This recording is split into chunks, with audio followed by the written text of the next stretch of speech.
Nah, tren komunikasi antar kereta itu mengenai apa namanya menggunakan sistem tadi WLAN itu pakai Wireless LAN. iya wireless itu pakai GSMR atau pakai Telsus telekomunikasi khusus itu Prof. Andi. Waduh. Nah ini kita perlu perlu apa ya, respon yang cepat ya terhadap perubahan itu. Betul Pak, karena itu kemarin saya coba kasih inputan ke Prof. Andi karena terus saya coba undang Prof. Andi di diskusi dengan ITB dengan apa namanya ITB kemarin. Nah itu sangat bagus sekali untuk perkembangan ke depan yang harus diantisipasi oleh kampus-kampus mengenai SDM perkeretaapian yang saat ini hanya bisa disuplai oleh 2 institusi, Akademi Perkeretaapian Indonesia di Madiun itu D3, terus Sekolah Tinggi Perkeretaapian STTD yang di Bekasi ya. Di Bekasi. Nah yang di lainnya itu belum ada. Gitu. Kita pernah sempat ada kontak untuk mengarah ke program studi seperti itu, cuman kayaknya agak panjang masih ininya apa prosesnya ya. Ya betul, tapi kan ada irisan-irisan teknologi yang bisa dipakai seperti tadi wireless itu kan sebenarnya kita sudah familiar kan gitu ya. Cuma khusus bidang perkeretaapian itu kan istilahnya kalau di elektro kan tinggal switch on aja gitu, Prof. Tapi background keilmuan sudah kita biasa kenali di dalam perguruan tinggi maupun di dalam dunia kerja. Iya, betul juga.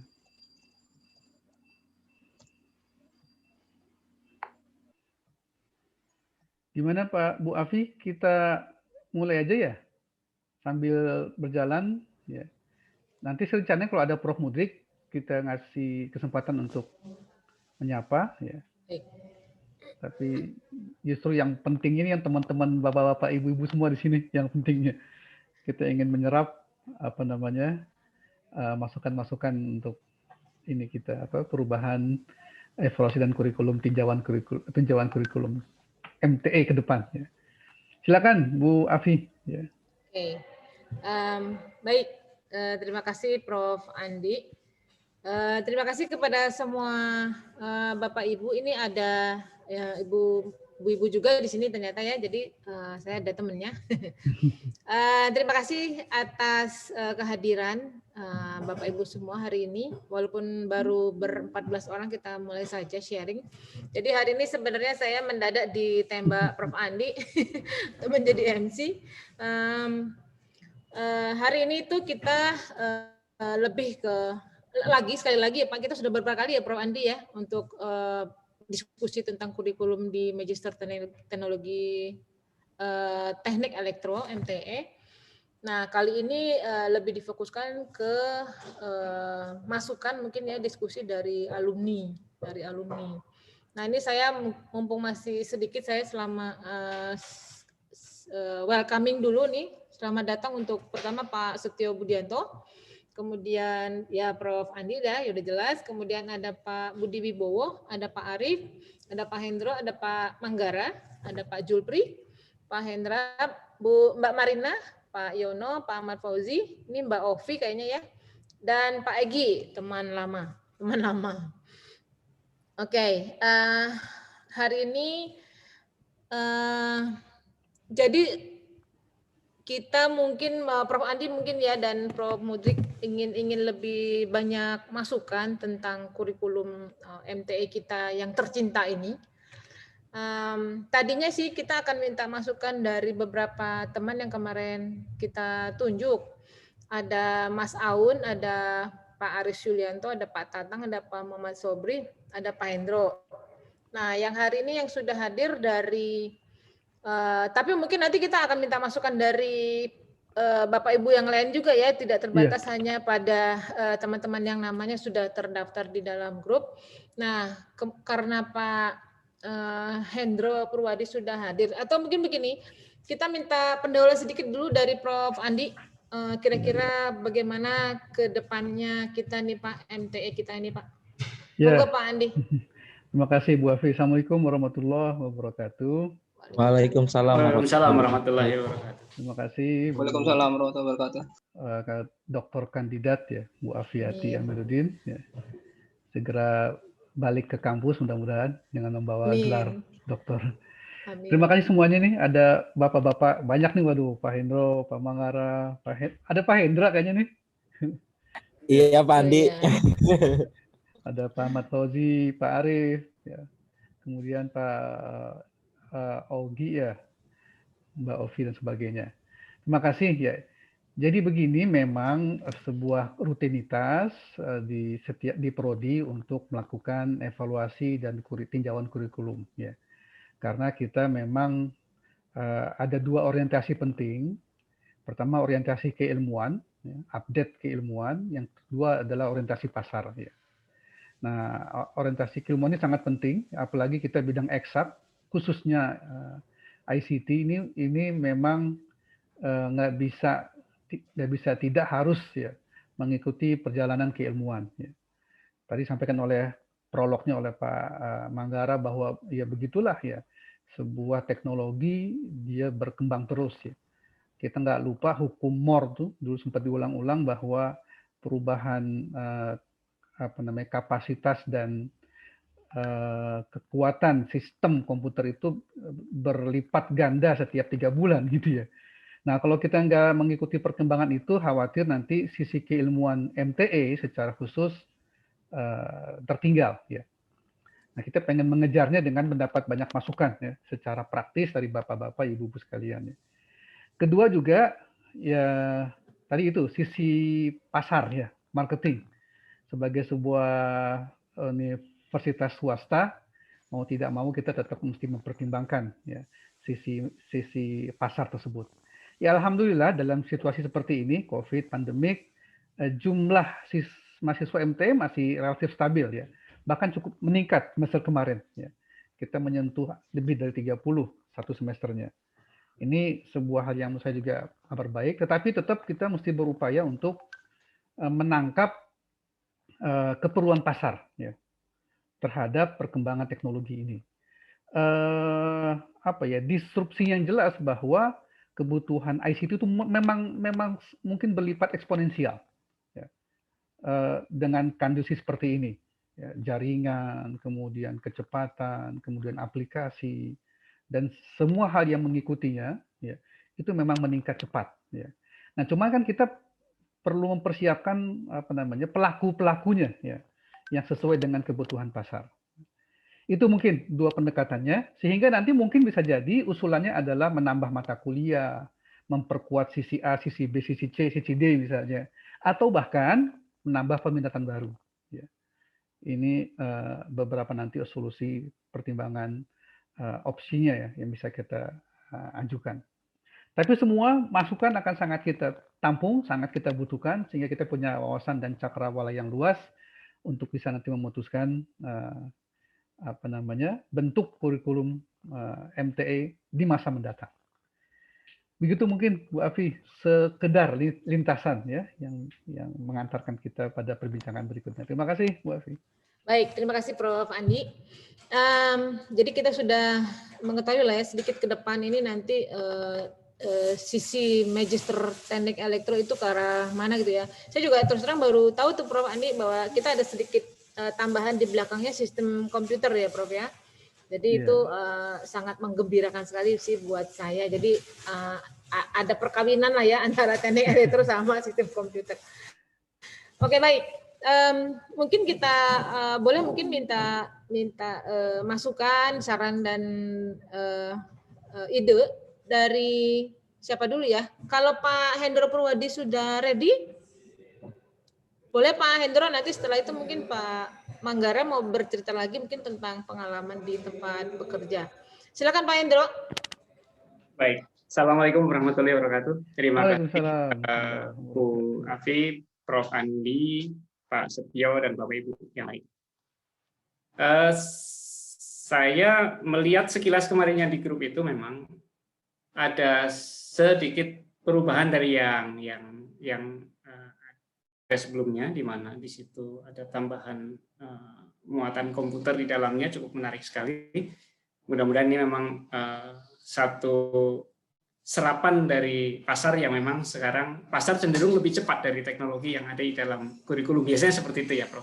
Nah, namun demikian kita akan menangkis asumsi itu dengan cara kita sama-sama mencoba peka terhadap apa sih yang di luaran sana sedang digodok sekalipun masih dalam kondisi beta untuk bisa menjadi sesuatu yang kita curi dulu ilmunya untuk kita pelajari bersama-sama, kita teliti bersama-sama, sehingga begitu pasar itu mulai berkembang kita ada ready dengan bekal knowledge yang kita miliki. Namun demikian apabila keterkaitannya dengan pasar di mana saat ini saya bekerja, ada sedikit memang yang hendak saya sampaikan, mudah-mudahan ini menjadi bahan diskusi atau apalah nanti apabila memang ada keterkaitannya dengan kurikulum di tempat kita. Bu Afi, mohon izin apa bisa share screen, Bu, sedikit?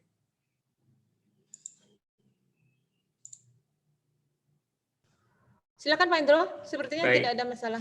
Coba Pak, nanti saya... Masih disable, Bu? Masih. Oh, disable. Oke, sebentar. Coba dulang Pak Indro, mungkin sudah bisa. Baik, Prof. Ya, oke. Ada slide sedikit, sekitar 6 slide termasuk thank you.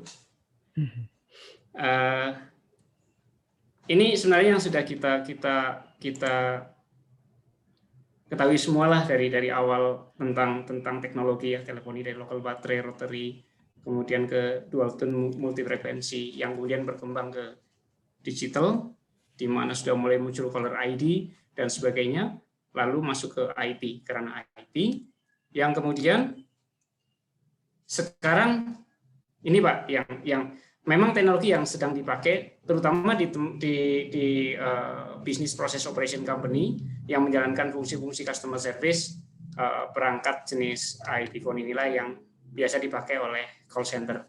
Namun ini adalah bukan yang akan kita bahas, tetapi di bagian akhir nanti, cuma jernihnya hendak kami sampaikan lebih dahulu. Dari si telecommunication switch ini juga sesuatu yang dasar di setiap pembelajaran teknik telekomunikasi selalu muncul. Yang paling kiri adalah rotary switch atau dulu sebutannya EMD ya, electromechanic devices, atau jargonnya di Telkom itu biasanya disebut elek-elek melaku dewe karena udah barang lama tapi masih tetap jalan gitu ya. Mohon maaf, muncul ya Prof ininya, displaynya? Halo? Muncul Pak, aman. Oh ya, baik. Oke, Pak.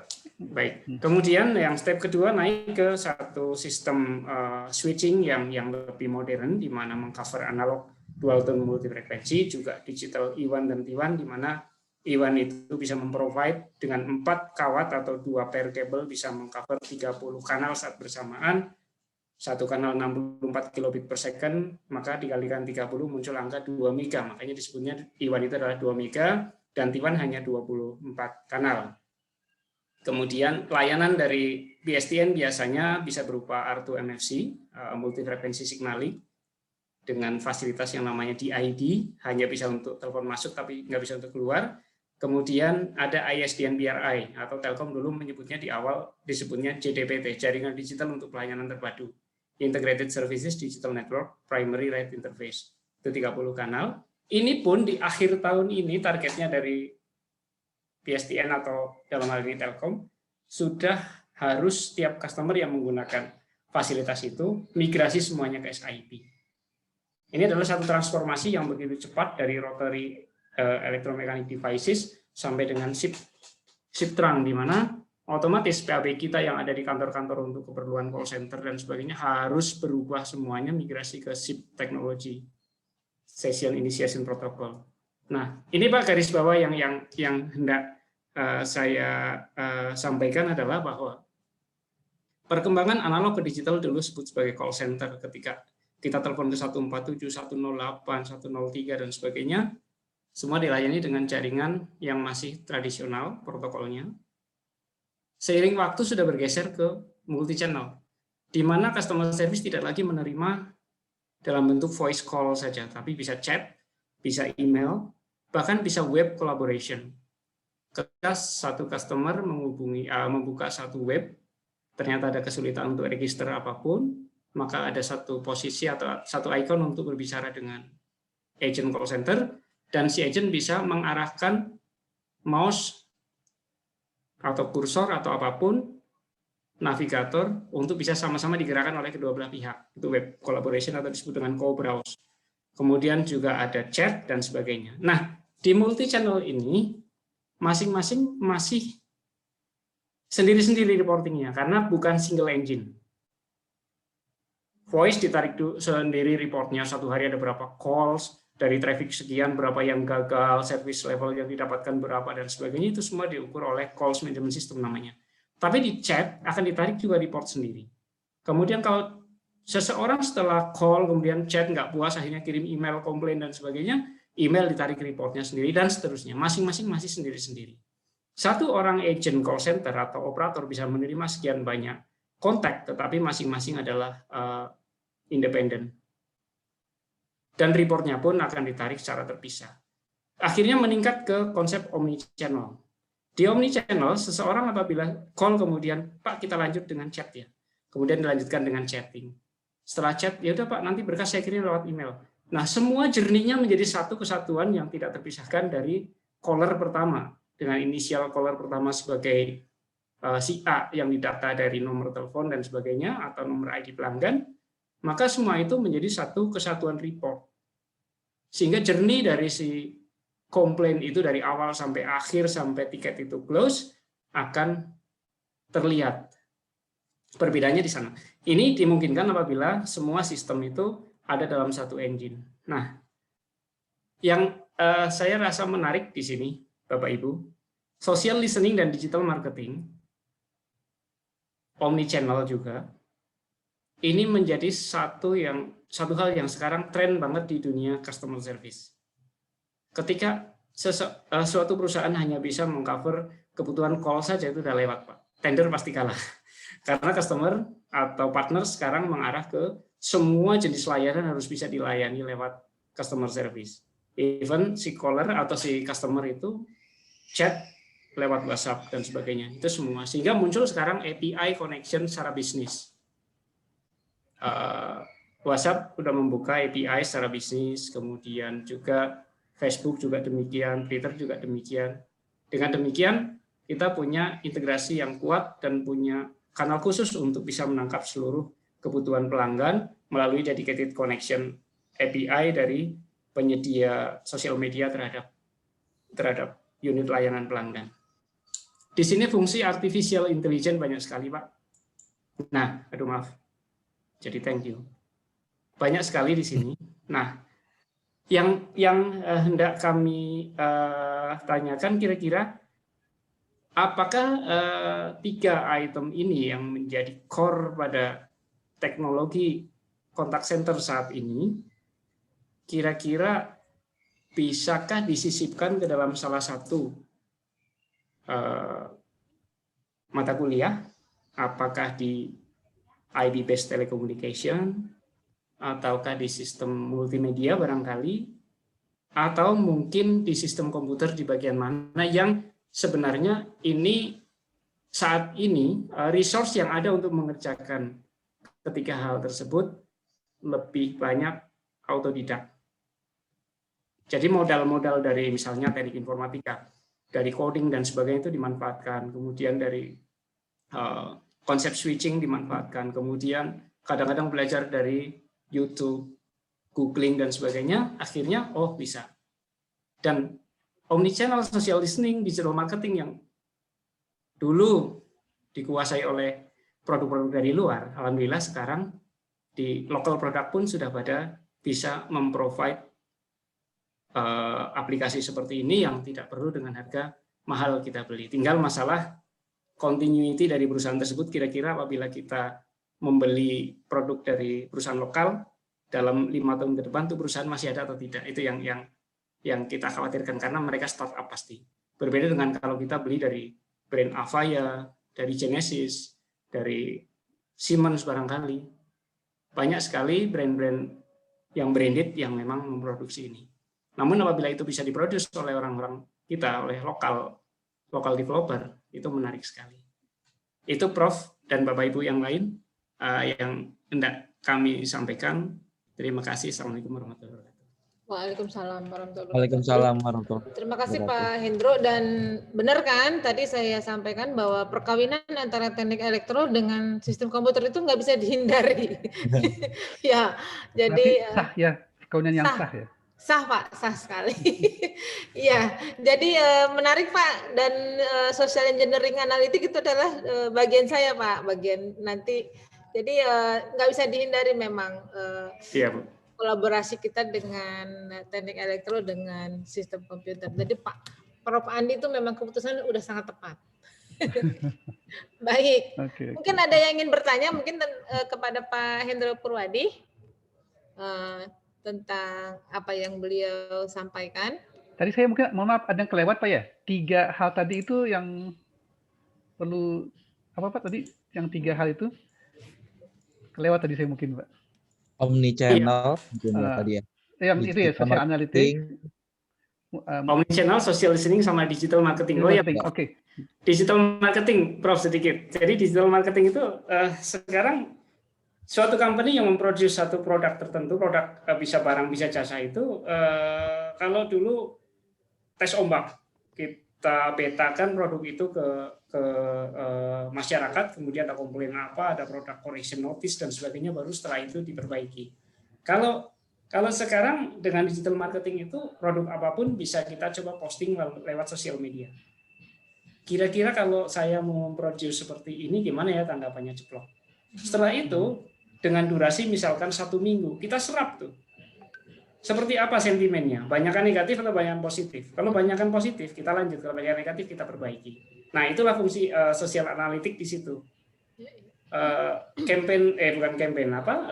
Komen-komen yang negatif itu tentu menjadi satu hal yang harus dipakai untuk koreksi terhadap produk tersebut. Sehingga pada in certain period, misalnya 1 bulan, 2 bulan, 3 bulan kemudian terbentuk produk yang benar-benar sudah hampir mayoritas disepakati, baru kita launch. Kira-kira begitu, Prof. Oke, menarik. Iya, jadi sangat menarik ya Prof Andi ya.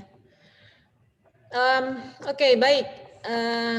Nanti mungkin bisa kita bahas khusus nih ya Prof Andi ya tentang analitik untuk keperluan sisi manajemen elektro gitu Pak ya, Prof ya. Oke, ada yang mau bertanya mungkin? Hendra nih kayaknya mau bertanya nih kayak Hendra. Belum?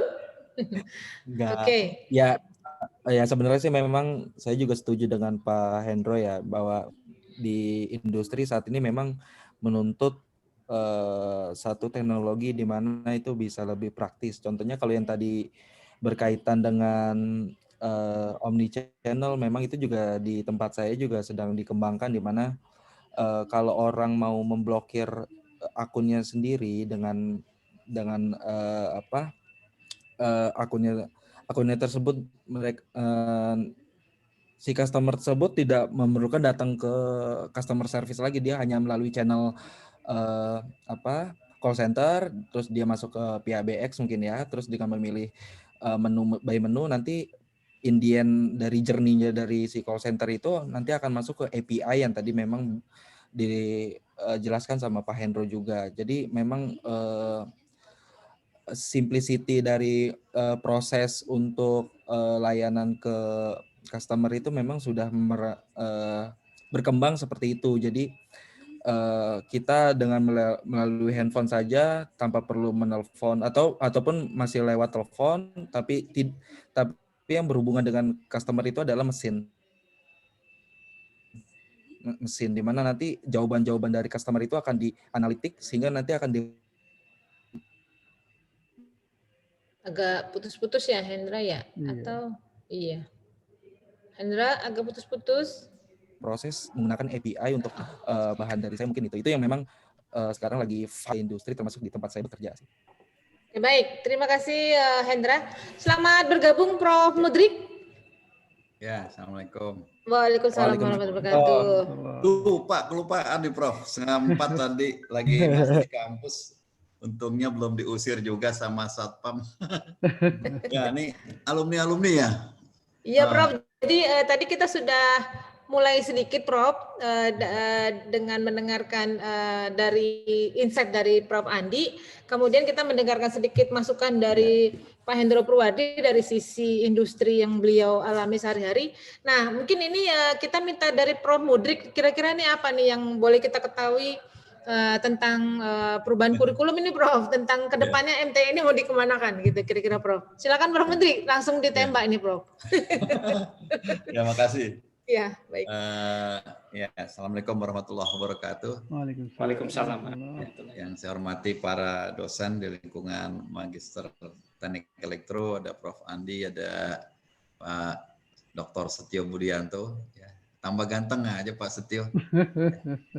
Juga para alumni, dari alumni yang paling tua sampai yang paling muda. Ya, kebetulan angkatan yang paling tua, angkatannya Bu, bukan umur Bu.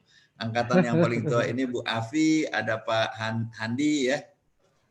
Itu kayaknya yang angkatan dengan digit yang paling kecil itu. Kemudian ada yang baru-baruan itu ya Pak Budi, Pak Hendro ya. Pak Hendra ya lumayan lah. Pak Manggara ini Pak Sarif ya. Juga welcome lah. Ada Pak Julpri Andika ini alumni S1 ya. Satu angkatan saya sama MTE, Pak Sarif. Ya, ada Bu Marina. Bu Marina ini angkatan keempat atau kelima Bu? Keempat kalau nggak salah ya. Kalau Pak Egi ini angkatannya Pak Abdi Wahab. Ya, beberapa saya masih agak ingat ya. Tapi untung nih yang datang nggak terlalu banyak. Kalau banyak saya bingung juga nih. Pak Arif juga angkatan baru ya Pak Arif. Pak Fauzi angkatan keberapa lupa saya. jadi 1-2 masih saya hafal. Intinya Ibu Bapak ya. Sebenarnya angkatan pertama itu kabarnya mau hadir ya Pak Rushendra ya. Jadi ada angkatan pertama dan yang paling muda saya rasa angkatan ke-22 atau 23 barangkali ya. 23 mungkin. Jadi kita udah jalani terus proses ya pembelajaran, proses perkuliahan yang jadi kurikulum itu bukan target kita. Ya kurikulum itu sebenarnya pemandu kita. Ya target kita itu ada yang lain. Ya target kita itu misalnya profil lulusan. Kita ingin menghasilkan lulusan seperti apa sih gitu. Ya, tentunya yang meng-create itu bukan saya dan Prof Andi aja, bukan. Jadi kita minta bantuan teman-teman ngasih masukan. Ya, jadi yang namanya rembukan itu feel free aja. Menurut Ibu Bapak alumni itu apa sih gitu? Menurut Ibu Bapak trennya gimana sih? Nah, jadi nanti kan tugasnya Prof Andi dan kami di Pasca itu meramu semua masukan dari stakeholder ya. Jadi alumni ini pernah jadi internal stakeholder yang sekarang berubah menjadi eksternal stakeholder. Karena bisa jadi Ibu Bapak ini bisa jadi user atau juga bisa jadi ya mungkin ya sebagai alumni tentunya yang menginginkan kampus kita khususnya prodi kita itu tetap eksis dan jika memungkinkan tambah berkembang. Jadi Magister Teknik Elektro ya sesuai dengan namanya itu seringkali kita mengasosiasikan Magister Teknik Elektro itu dengan arus lemah, arus kuat.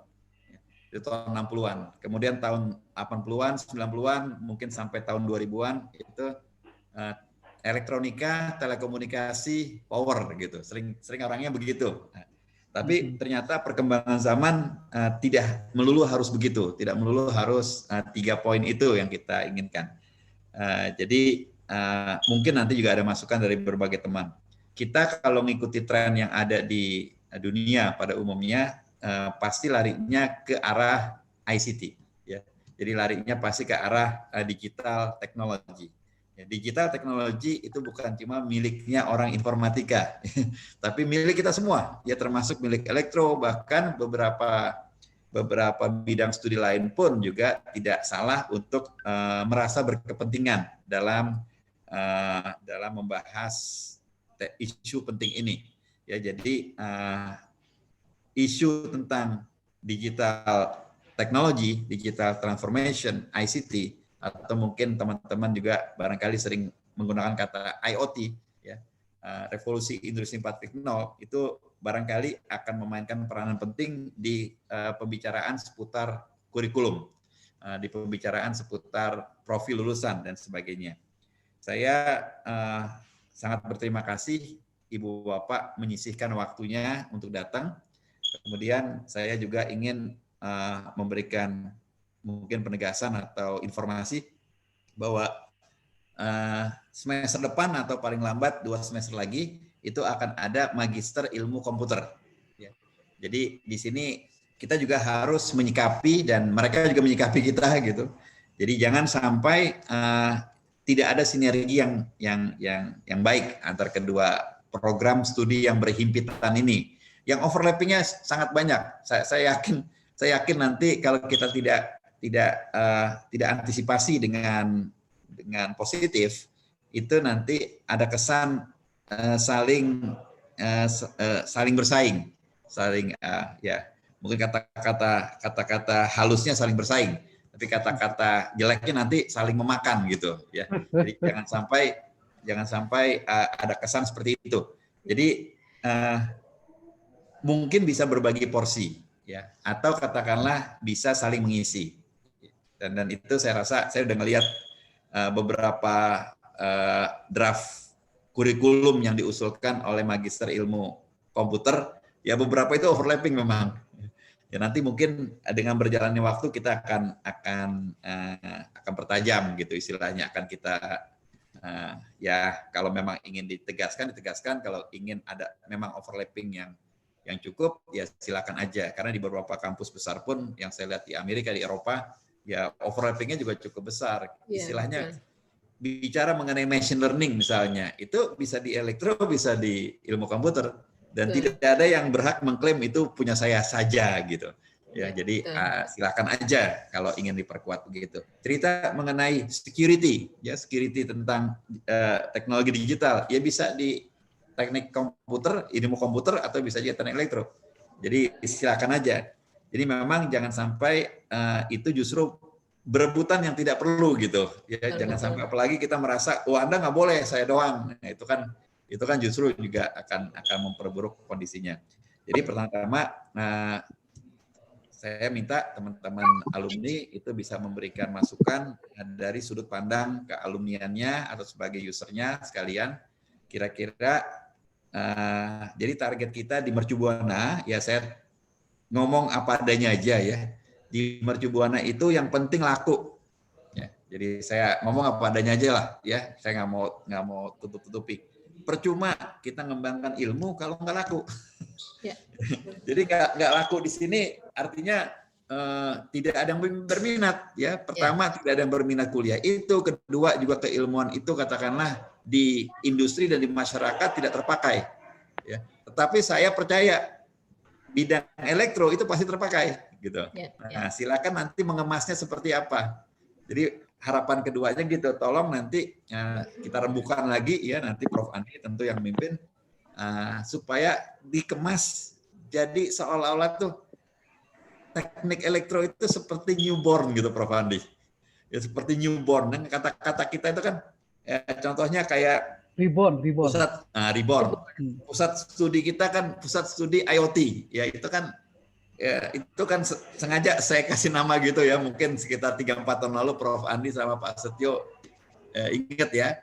Kita kan kalau maunya apa? Telekomunikasi, elektronika, power, udahlah ya kata-kata itu capek kita nih kan. Nah, IoT itu ternyata semua bisa masuk.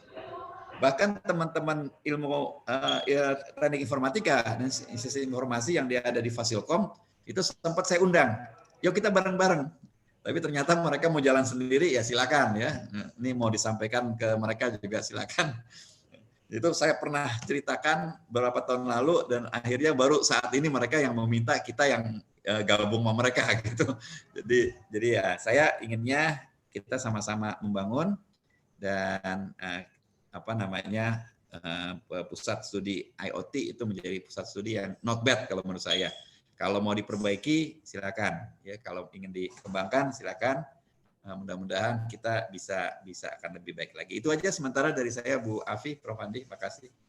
Oke, baik. Terima kasih Prof. Mudrik. Jadi sudah semakin jelas ya kira-kira kemana arah MTE kita. Mungkin saya boleh sedikit bercerita mungkin ya Prof. Andi, Prof. Mudrik.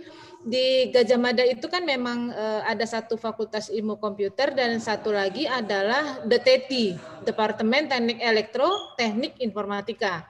Nah, mungkin ini boleh menjadi bahan acuan kita.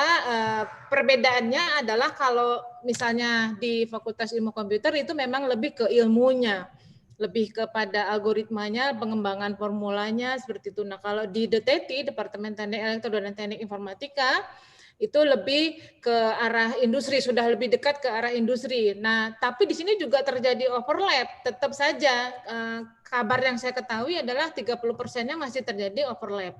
Nah, cuman bagaimana caranya tetap bisa bekerja sama. Jadi dosen dari DTT memberi materi ke FMIPA, ke ilmu komputer memberi materi ke teknik informatika, ke teknik elektro. Jadi masih sinergi masih kuat walaupun ada persaingan di bawah gitu ya, di dalam gitu ya. Nah, itu mungkin boleh menjadi ini kita mungkin suatu saat ya, Prof. Kalau saya lihat memang di mata kuliah teknik elektronya, teknik elektro dan teknik informatikanya UGM itu sudah ada biomediknya juga sudah ada, kemudian komunikasi digitalnya juga ada, analisis teknik klasifikasi juga ada gitu. Jadi kalau overlap itu sih mungkin menurut saya wajar ya, Prof. Tadi di awal saya menyebutkan itu tadi memang perkawinan antara teknik elektro dan ilmu komputer itu sudah saatnya. Kita harus kolaborasi, memang nggak bisa terpisah ya, Prof. Dulu awalnya saya mau bawa tema Wi-Fi, tapi saya masuknya ke Departemen Ilmu Komputer. Nah, saya disampaikan bahwa saya salah masuk, gitu, salah arah. Nah, jadi rupanya sudah ada pembagian tidak tertulis lah sebenarnya ini tidak tersirat lah gitu kan. Jadi mau masuk ke mana nih? Mau belajar ilmu dasarnya, formula-formula, atau mau lebih dekat ke industri? Kalau industri ke DTT, kalau misalnya mau ke lebih ilmu dasarnya ke ilmu komputer. Jadi sebenarnya sih ada pemisahan yang jelas, cuman ya itu demi mengambil hati calon mahasiswa ya, Prof. Gitu ya. Oke, baik. Mungkin yang selanjutnya yang kita mohonkan pendapatnya dari siapa dulu ya? Apa Pak Setio sebagai Kaprodi Teknik Elektro mau memberikan masukan dulu mungkin? Silakan Pak Setio. Pak Dr. Setio calon profesor. Monggo, Baik, Pak. terima kasih. Assalamualaikum warahmatullahi wabarakatuh. Waalaikumsalam warahmatullahi wabarakatuh. Waalaikumsalam. Terima kasih yang saya hormati Prof. Mudrik, Prof. Andi, Bu Afi, serta Bapak Ibu yang hadir di sini. Ada 18 yang hadir ya. Kalau tadi kita perhatikan, kalau di awal tadi pengantar dari Bu Afi ya di sini sebagai moderator. Jadi keterkaitan antara teknik elektro dan sistem komputer ke depan itu memang saling mensupport ya. Saya mensupport. Ini juga kejadian juga di adiknya ya. Ini kan magister teknik elektro ya. Jadi juga sama nih. Jadi antara teknik elektro dan informatika itu seringkali beririsan itu terlalu dekat. Jadi kadang-kadang seperti saya sendiri, saya untuk keterkaitan dengan riset area, saya itu lebih ke pengembangan algoritma, lebih ke software. Jadi kalau dibilang saya ke ke elektro ya karena memang latar belakang pendidikan saya elektro, tapi untuk pengembangan riset terkait dengan proyek saya itu sebenarnya itu lebih banyak berkaitan dengan sistem komputer, dengan informatika, dengan informatika karena 9 tahun terakhir lah, itu terutama saya lebih ke GA ya, ke data algorithm, ke GA. Saya ambil pembahasan ke wireless communication, fokusnya itu lebih ke algoritma genetika. Nah, kalau dikaitkan dengan ini kan temanya adalah tinjauan kurikulum. Kurikulum di MTE, alhamdulillah saya gabung ngajar di MTE 4 tahun terakhir dari 2016. Ya itu kalau selama ini kan memang ada 2 peminatan, itu lebih ke soft-nya atau lebih ke security. Maksudnya manajemen telekomunikasinya, soft-nya, atau lebih ke network security ya. Nah, kalau ini nanti terus terang untuk pengembangan kurikulum itu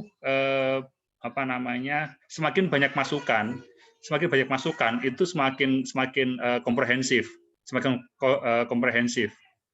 Tapi untuk yang di pasca sarjana itu lebih diuntungkannya adalah tidak wajib untuk menerapkan kurikulum MBKM, Merdeka Belajar Kampus Merdeka.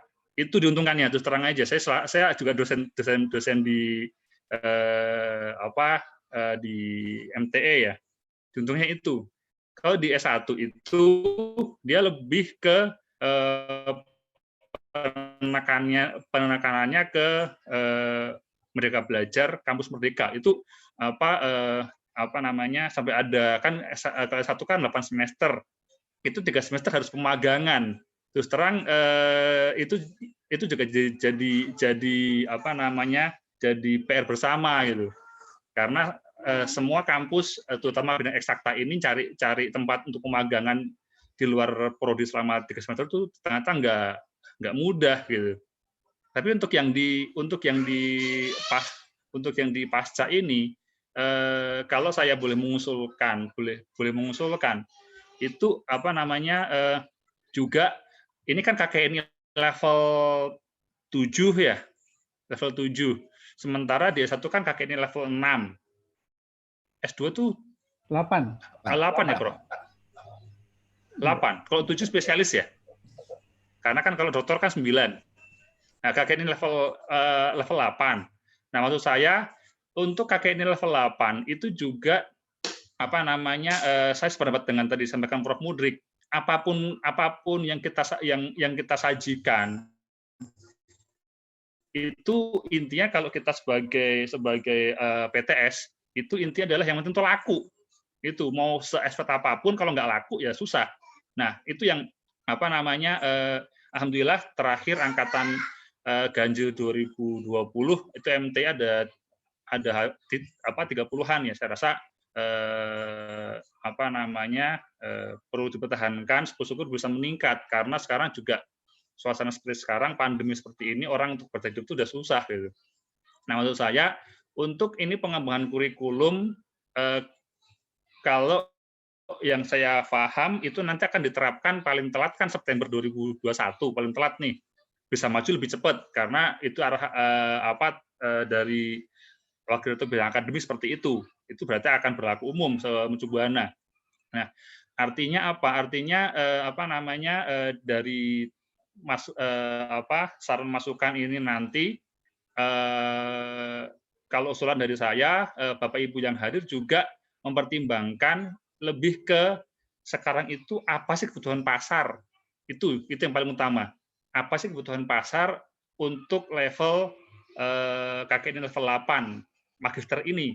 Karena kalau di magister ini kan harapannya paling tidak lulus magister itu kalau balik ke kantor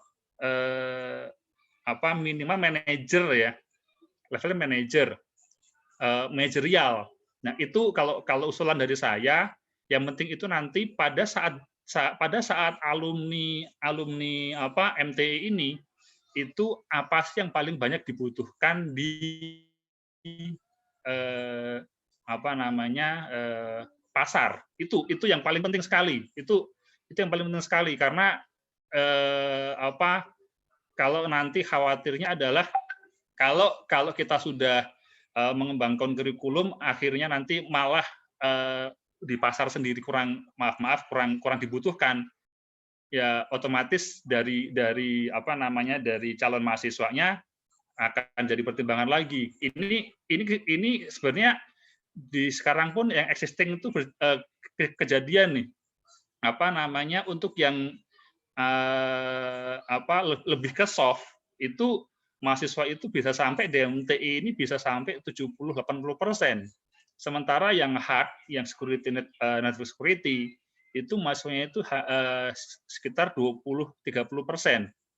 Nah, itu kenapa yang perlu kita elaborasi bersama juga gitu. Ini saya dari sudut pandang saya sebagai pendidik sebagai dosen di MTA ya. Ini kejadian real sekarang. Yang soft itu 70-80%, yang hard itu 20-30%. Khawatirnya itu nanti tadi disampaikan oleh Prof. Mudrik, begitu semester depan dibuka magister ilmu komputer, ini kan soft. Nah, mahasiswa itu nanti jadi berebut pasar, jangan seperti itu juga gitu. Kalau nanti wah ini kita perlunya soft kok, lebih ke lebih ke lebih ke arah manajemennya.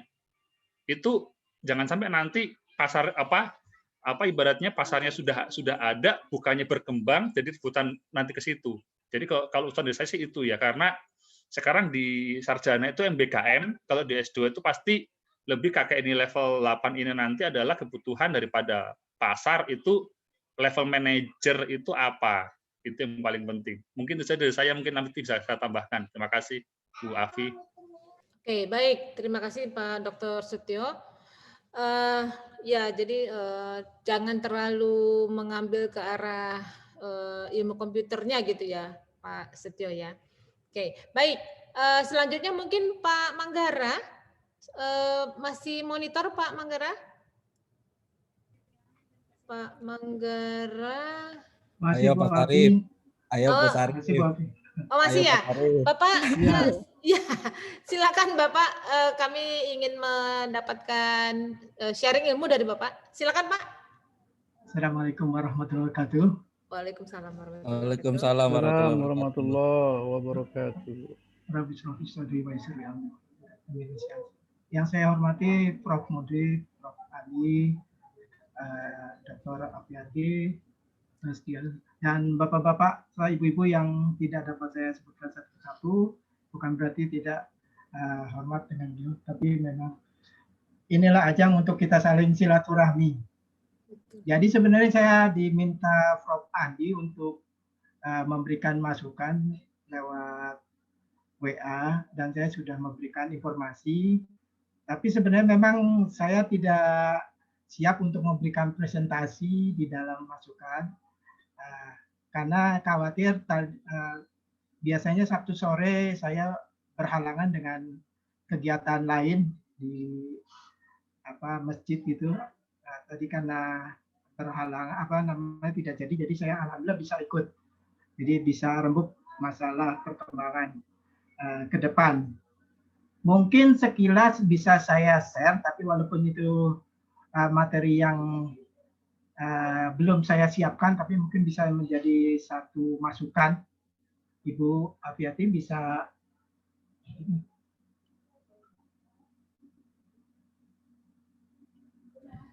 Sudah Pak. Oh sudah. Sudah terlihat ya. Sudah Pak. Jadi ini saya perkenalkan, dikenalnya MS Arif. Jadi Manggara itu karena orang tua dulu di Sumatera Utara dan di Aceh. Terus ini MT karena saya belajar dengan Prof. Mudrik dengan UMB. Jadi saya alhamdulillah bisa mendapatkan tambahan gelar, dan IPM ini dari Persatuan Insinyur Indonesia, dan ini dari keahlian di ASEAN. Jadi itu masukan saya. Saya berkiprah di tahun 1988 sampai saat ini, pertama di PT Tripatra, terus PT Jaya. Nah, sekarang jadi profesional expert.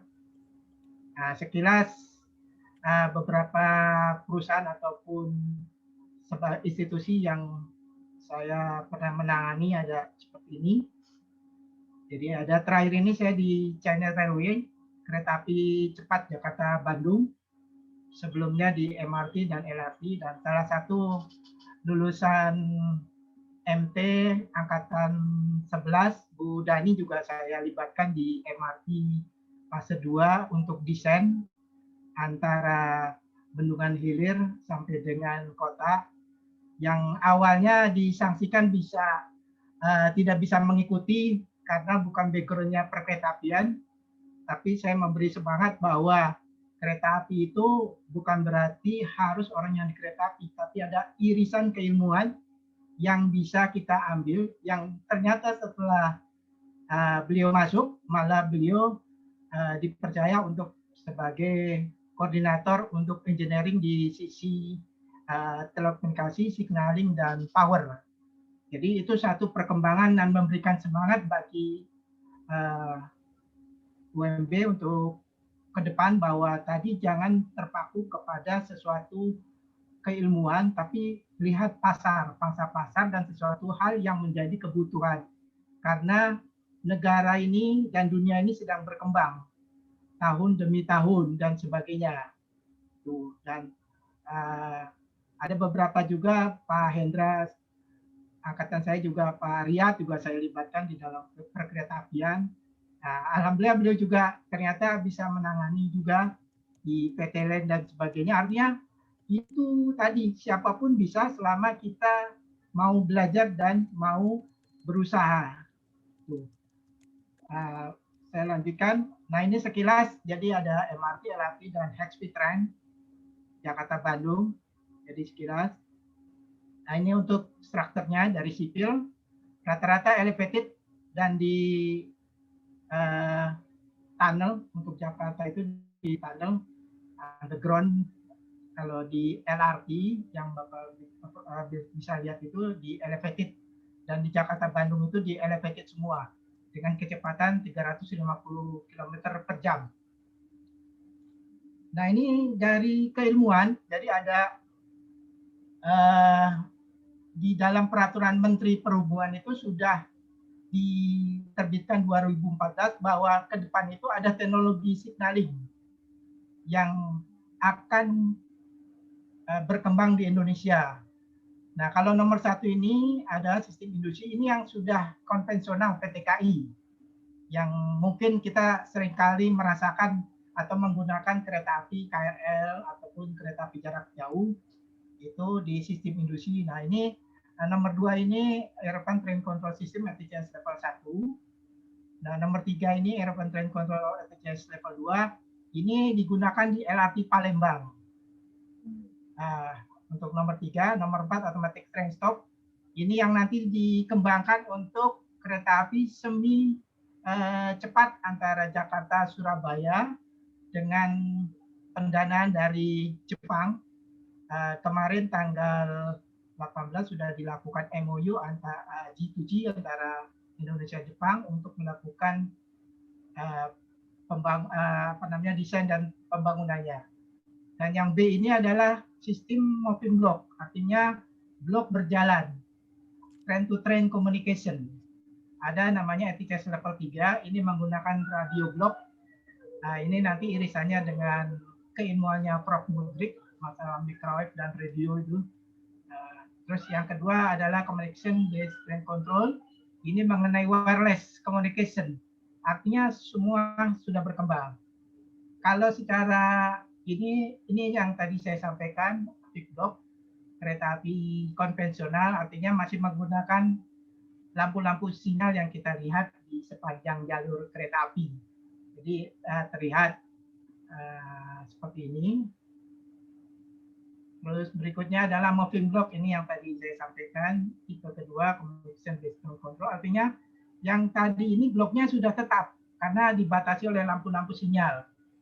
Tapi kalau di sini blok ini berjalan moving, artinya kalau kereta api nomor 1 berhenti, ini otomatis berhenti.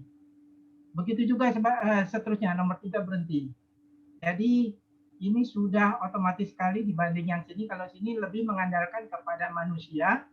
Nah, kelemahan yang nomor fixed block ini sering terjadi human error karena mata itu kan makin gua itu makin pandangannya berkurang. Jadi sehingga terjadi human error yang tadinya seharusnya lampu sinyal dilihat warna merah berhenti, terlihatnya warna lain, akhirnya melanggar persinyalan. Sering kita dengar itu melanggar sinyal, gangguan sinyal dan sebagainya. Nah, kalau di sini lebih mengandalkan satu perangkat sistem, bukan manusia. Artinya sudah bisa pakai konsepnya driverless tanpa masinis. Karena semua sistem itu terintegrasi. Jadi sudah sangat mengandalkan mesin di dalam pengaturan operasi. Nah, ini secara konfigurasi total, jadi banyak keilmuan yang sebenarnya bisa berkembang di dalam industri perkeretaapian. Jadi ini yang tadi sistem CBTC dengan antena di kereta dan di sepanjang berhubungan dengan radio untuk train-to-train communication. Dengan saat ini untuk kereta api Jakarta Surabaya menggunakan GSM-R frekuensi. Kalau di MRT itu menggunakan Telsus, telekomunikasi khusus. Kalau di LRT Jakpro menggunakan Tetra. Dan kalau di PT KAI untuk microwave menggunakan 8 GHz. Jadi lebih banyak koordinasi ke frekuensi dengan Kominfo. Secara umum CBTC ini seperti ini. Jadi ada OCC yang tadi terpusat, semua sistem kereta api pola operasi perjalanan itu akan diatur oleh satu OCC Operation Control Center dengan konfigurasi seperti ini. Nah, ini mengandalkan tadi sistem communication wireless communication dan ini peralatan-peralatan yang ada di luar. Saya berikutnya untuk otomatisasi ini ada 0, 1, 2, 3 dan 4. Nah, yang 0 ini masih mengandalkan tadi yang semua mengandalkan lampu-lampu sinyal yang ada di sepanjang jalur. Artinya masih tergantung dengan masinis. Semua tergantung dengan masinis. Nah, gua 1 ini juga masih masinis tapi sudah dilengkapi ATP, Automatic Train Protection. Artinya apabila masinis terjadi human error, itu oleh sistem akan terhubung ke automatic braking system di keretanya dan itu akan dipaksa mengerem kereta itu sehingga tidak terjadi train-to-train collision atau kecelakaan antar kereta karena sudah dilengkapi automatic train protection.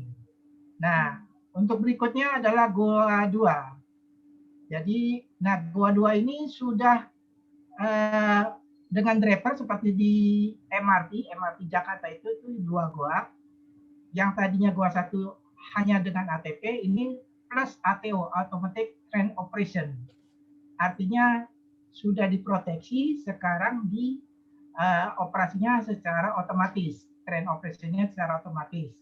Nah, itu juga sangat banyak keilmuan yang bisa masuk di dalam industri kereta. Nah, yang ketiga ini GOA 3 ini sudah bisa driverless. Driverless itu sudah tidak perlu lagi masinis yang nanti akan dioperasikan ke LRT Jabodetabek di Adikarya antara Cibubur sampai dengan Sudirman. Ini nanti GOA 3. Nah, berikutnya adalah GOA 4. Ini full tidak ada petugas yang ada di kereta. Artinya kalau nomor 3 ini masih ada petugas, dia kondektur dan sebagainya. Kalau nomor 4 ini semua sistem seperti kita robotika lah, seperti robot semua dikendalikan terpusat dan sebagainya. Jadi sudah, nah ini akan dibangun di tahun depan itu LRT antara Pulau Gebang sampai dengan Joglo.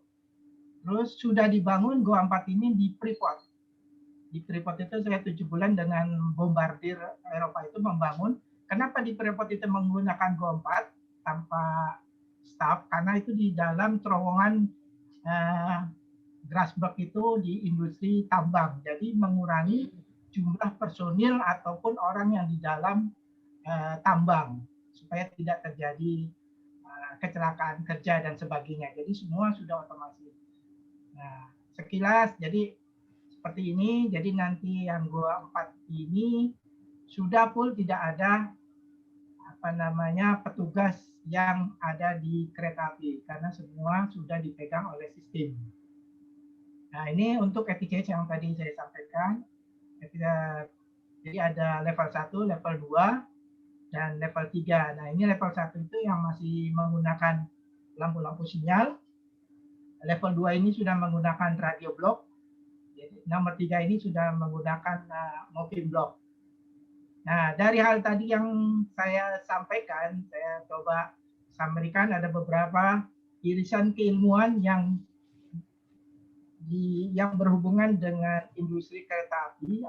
Pertama adalah kriptografi dan security architecture dan information system assurance. Ini berhubungan dengan ticketing, dengan database dan sebagainya, karena tadi semua harus aman dan sebagainya dan tidak bisa dihack oleh seseorang ataupun kelompok. Nah, ini kemarin saya saat ini juga dengan Prof. Muli dengan kawan-kawan juga, beliau ada satu mengembangkan kriptografi, tapi beliau sedang mengurus lisensinya. Nah, itu juga nanti akan kami sampaikan ke DKI untuk sesuai dengan tesis saya itu integrated untuk ticketing. Jadi semua itu jadi satu sistem tiket tunggal, karena kan di Jakarta ini ada banyak. Jadi jualan e-money lah istilahnya, kartu elektronik. Nanti harus single ticketing, bisa LRT, MRT, dan sebagainya, ataupun masuk ke kereta api cepat atau kereta api konvensional dengan satu sistem. Ya, terus yang ketiga ini Smart City, dikembangkan sudah di Jakarta, berikutnya nanti di Bandung dan sebagainya, dengan mengandalkan tadi teknologi yang banyak berkembang untuk masalah Smart City. Terus yang keempat ini network teknologi, serta dengan wireless communication yang tadi berhubungan dengan communication based train control, itu lebih banyak lagi di sisi network dan wireless. Berikutnya digital forensik, dan ditambahkan computer crime, artinya di sini dari sisi keilmuan, tapi di sini adalah dari sisi hukum.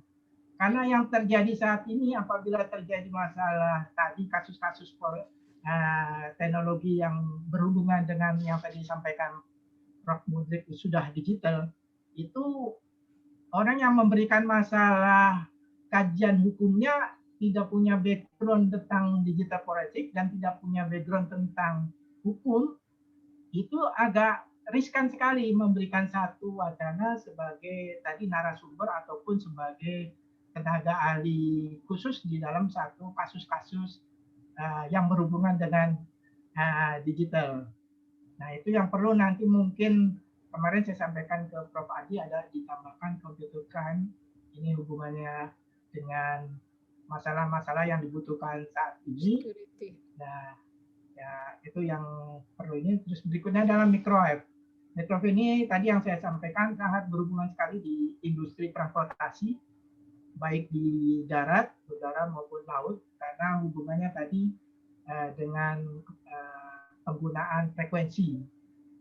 Jadi seperti radio, dan yang berikutnya ini railway information ini kaitannya dengan tadi ticketing, platform screen door, dan sebagainya di sisi peralatan telekomunikasi untuk mendukung transportasi yang mungkin bisa kita lihat di MRT itu ada papan untuk informasi, papan iklan, papan dan sebagainya, layar-layar yang terhubung dengan informasi-informasi untuk penumpang maupun untuk operator.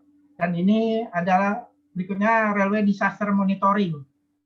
Jadi saat ini perkeretapian Indonesia itu untuk yang konvensional itu tidak ada warning system atau early warning system. Jadi kalau kereta api terus jalan dari Jakarta Bandung, tiba-tiba di daerah Purwakarta terjadi longsor, masinis tidak tahu terjadi longsor.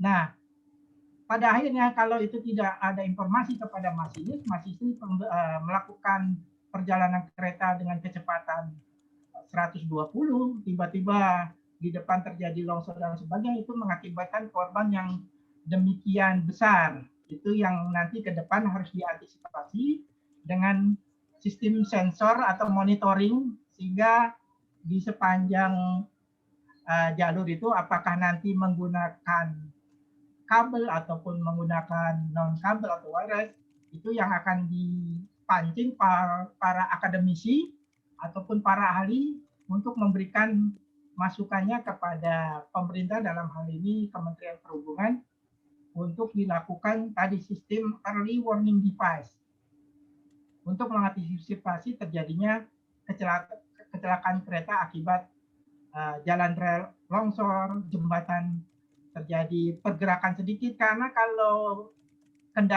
kita pengguna kendaraan seperti mobil dan sebagainya itu masih bisa pengereman, tapi kalau kereta api dengan kecepatan 120 itu sangat sulit sekali apabila terjadi goyangan sedikit pun di rel ataupun jalur yang akan dilewatinya. Nah, yang terakhir ini ada SCADA. SCADA ini adalah semua yang mengintegrasikan semua keilmuan di sisi telekomunikasi, persinyalan, dan power dengan satu konsep SCADA tadi. Jadi itu Prof. Mudrik, Prof. Andi, dan Ibu Afiati, dan Bapak-Bapak, Ibu lainnya yang bisa saya sampaikan. Mungkin itu, mohon maaf apabila ada hal-hal yang kurang berkenan dalam tutur kata maupun ketidaksiapan. Demikian saya sampaikan. Assalamualaikum warahmatullahi wabarakatuh. Waalaikumsalam warahmatullahi wabarakatuh. Terima kasih nih Pak Syarif. Nah ini sangat sangat menarik Pak insight-nya. Ternyata masih banyak yang harus kita pelajari ya Prof. Andi ya. Informasi dari Pak Syarif ini sangat bermanfaat. Mungkin ada yang mau bertanya mungkin ya Pak, Bapak-bapak, Ibu-ibu, mungkin ke Pak Syarif.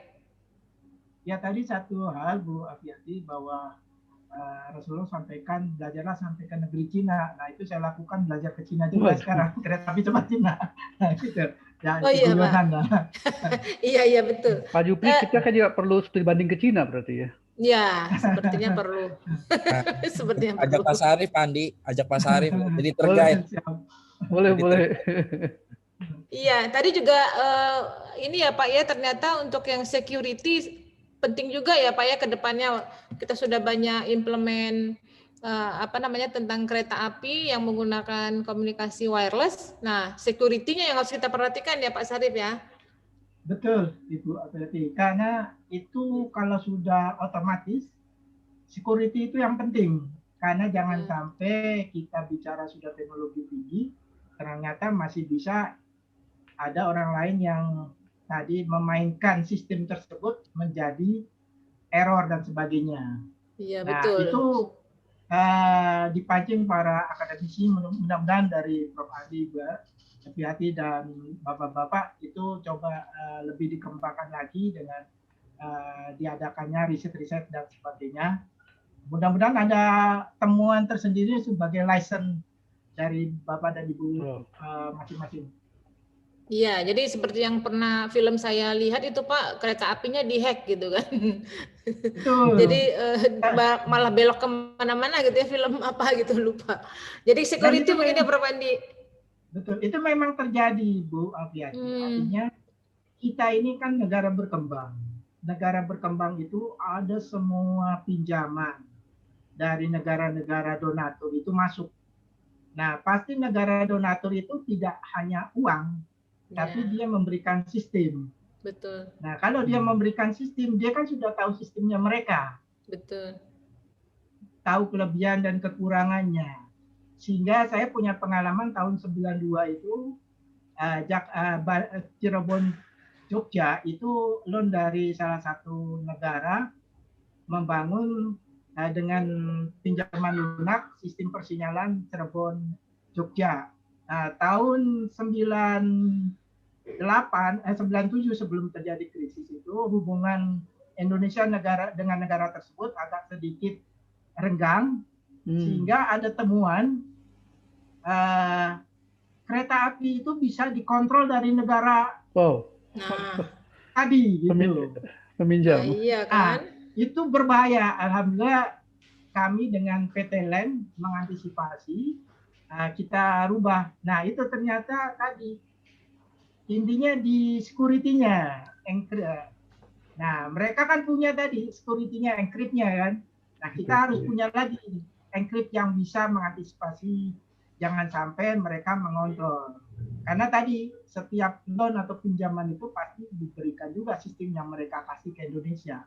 Ya, nah betul. itu yang cukup berbahaya kalau kita tidak punya satu tadi yang kita kembangkan sendiri untuk sistem security-nya. Demikian. Nah, itu sebagai masukan ke depan mungkin terpacu dengan hari ini kita coba kembangkan bersinergi. Saya yakin Bapak dan Ibu punya satu semangat untuk mengembangkan masalah ini. Ya, baik. Terima kasih Pak Serif ya. Jadi kita banyak menggunakan sistem dari luar negeri, tapi kita mungkin masih kekurangan orang yang ahli di sistem tersebut ya Pak. Jadi masih dikendalikan oleh mereka gitu ya. Seandainya kita punya SDM-nya juga yang menguasai sistem, mungkin akan lebih baik gitu ya Pak Sarif ya. Betul, makanya saya tadinya terikat dengan satu perusahaan, saya resign tahun 2013 karena diminta oleh Bappenas dan oleh pemerintah. Ini loh, ini ada beberapa masalah karena kita negara berkembang, banyak bergantung kepada pinjaman asing, tapi tadi mereka memberikan sistem sendiri yang itu agak berbahaya untuk di Indonesia kalau kita tidak mengantisipasi. Makanya semua disinergikan tenaga ahli dan akademisi untuk bersinergi mengembangkan teknologi dari Indonesia sendiri gitu. Ya, oke, baik Pak Syarif. Mungkin nanti kapan-kapan kita boleh minta masukan dari ini Prof Andi, Asosiasi Forensik Digital Indonesia Pak, kan sudah ada itu yang dulu ketuanya AKBP Muhammad Nuh itu. Nanti kapan-kapan boleh mungkin kita minta juga masukan dari beliau tentang security ya, Pak. Kita pernah ngundang waktu itu Pak Rudi ya, Rudi Lumanto. Iya. Ke Pak Sigit itu nggak salah ya. Tapi oke, terima kasih masukannya. Hanya mungkin ini sekaligus berbincang ya Pak Sarif ya, Pak Bu Afi ya. Yang cukup penting nanti semacam masalah security ini. Sekarang kan kita jadikan satu program studi. Nah, satu peminatan saya, bentuknya peminatan. Jadi MTE salah satu peminatan adalah security. Nah, sebagai sebuah peminatan itu cukup berat gitu. Ya. Cukup berat. Betul, jadi pemilihnya mungkin teman-teman merasakan pemilihnya juga tidak banyak ya, karena melihat seleksi alam apa ya? Seleksi alam. Iya.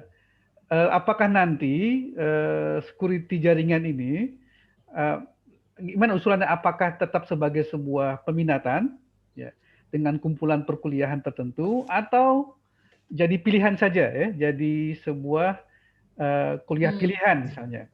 Beberapa bidang, beberapa mata kuliah pilihan, bukan sebuah minatan. Nanti ini mungkin jadi salah satu tema perbincangan kita ya. Ya, baik. Kalau saya boleh usul Pak, ya karena memang betul sekali sih. Baik di sisi tadi kan kalau Pak Setio kan memang fokusnya risetnya lebih ke bagaimana pengembangan dari algoritma di sebuah produk dalam arti software ya, sedangkan kita punya insight yang berbeda dari Pak Syarif dari sisi signaling dan komunikasi yang wireless, di mana itu memang juga keduanya memang erat kaitannya dengan komunikasi dan sistem keamanannya. Memang kalau buat saya sih kalau memang dari perspektif saya memang itu dibuat menjadi mata kuliah pilihan saja Pak. Mungkin 1 atau 2 mata kuliah yang memang itu ada komponen di situ sehingga memang itu lebih deep lagi di mana nantinya harapannya sih karena tadi kaitannya kalau sudah kita lulus, harapannya lulus dari Magister Telekomunikasi ini harapannya bisa berkontribusi terkait dengan regulasi nantinya, terus juga terkait dengan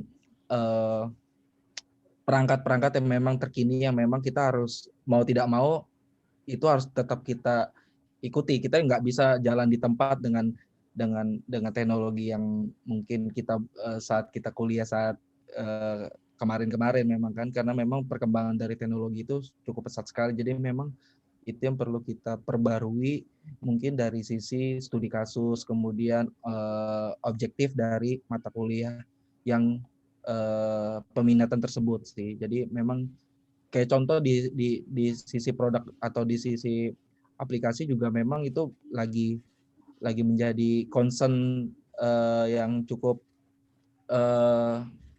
yang cukup memang menyita perhatian ya, di mana ya kaitannya dengan mungkin beberapa kasus di kayak contoh di Maybank kalau kita lihat, terus juga itu dari sisi produk ya. Kemudian dari tadi Pak Syarif juga bilang ada perangkat-perangkat yang datang dari luar dan kita belum cukup resource untuk bisa mengakomodir itu. Jadi buat saya sih itu cukup penting sih, gitu, Bu Afi. Oke. Baik, terima kasih Pak Hendra. Silakan Pak Syarif. Ya, kalau saya agak berbeda. Kalau itu mata kuliah pilihan, saya sebagai mahasiswa akan memilih mata kuliah yang mudah. Jadi, ya itulah. Itu peminatannya wajib, Pak. Peminatannya wajib, Pak. Karena kalau sudah memilih itu kan sudah bukan wajib kan itu.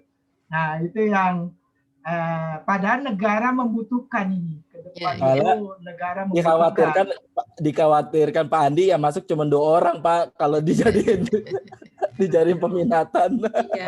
Nah, itu tinggal bagaimana modulnya saja akan kita buat. Enggak, begini Pak, justru menurut saya, nanti mungkin yang lain bisa ngasih masukan, justru kalau dipindahkan ke wajib, jadi dia wajib. Jadi wajib, jadi masuk dalam mata kuliah wajib, bukan peminatan.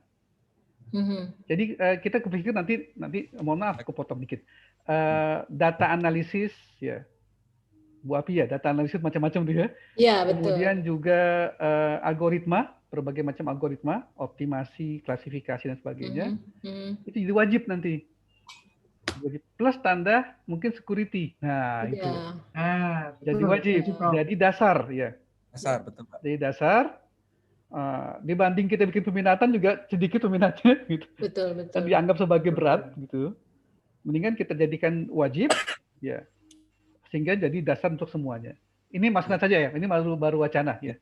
Karena kita ini aja Pak, maksudnya dalam arti ya nanti kan ke depannya kita bisa berubah kembali. Ya, apakah nanti kita lihat kalau saya dilihat dari sisi bagaimana kita sustainability-nya dulu, dari sisi nanti serapan dari materi tersebut kepada si mahasiswa, kemudian juga nanti bagaimana implikasinya terhadap di dunia industri, sehingga memang nanti kalau memang kebutuhan itu lebih banyak dan memang sudah cukup dari sisi material yang diberikan juga sudah cukup siap, jadi sehingga itu bisa dijadikan peminatan nantinya. Jadi mungkin kita berangkat dari mata kuliah yang dijadikan wajib terlebih dahulu mungkin. Kalau buat saya sih lebih ke situ daripada berpikirnya tadi kalau langsung kita mengimplementasikan menjadi peminatan yang kita belum siap dari beberapa aspek lah gitu ya, sehingga nanti eksekusinya menjadi kurang maksimal, sehingga mungkin kita bisa berangkat dari peminatan dari mata kuliah pilihan yang wajib itu dulu sih. Ya, baik, terima kasih Hendra. Ya, memang kalau kita mendengar kata cyber security itu menarik ya Pak. Ya, jadi dulu juga kita di Ilkom mencoba untuk mengakomodir security, cuman karena kita memang sepertinya sih untuk S1 belum terlalu ini ya, cuma anak-anak banyak yang tertarik ke security, tapi karena belum ada yang mengakomodir. Nah, mungkin kalau misalnya memang kita di MTE ada, itu menurut saya sih menarik ya Pak Syarif, karena memang betul adanya ya, memang ada kebutuhan gitu ya untuk security, communication security ini. Mungkin gitu. Ada yang mau bertanya mungkin, atau ada yang mau masukan lagi, saran dan masukan atau pertanyaan mungkin? Monggo dari Bapak Ibu yang lain. Bu, saya mohon silakan. izin Bu. Pak Gatmir ya. Ya. Monggo silakan Pak. Maaf saya sambil nyoper nih, promotor Prof Andi ya. Silakan. Jadi saya nggak menyalakan kamera karena memang saya pakai handphone agak ini sinyalnya. Menarik sekali tadi pembicaraannya. Jadi poinnya begini, saya sebetulnya dari kalangan di industri telekomunikasi ya. Jadi saya melihat memang terus terang aja lulusan bukan hanya dari UMP ya. Kalau kita bandingkan dengan India contohnya, mereka itu sebetulnya secara keilmuan mungkin nggak pinter-pinter amat gitu, tapi ngomongnya pinter gitu. Nah, ini salah satu yang saya lihat tidak dipunyai ya oleh orang Indonesia. Mohon maaf aja saya bilang, karena contoh aja selama kuliah S2, kalau saya bilang saya nilai itu beberapa teman aja yang mungkin pintar ngomong di depan. Begitu presentasi amburadul nggak karuan. Nah,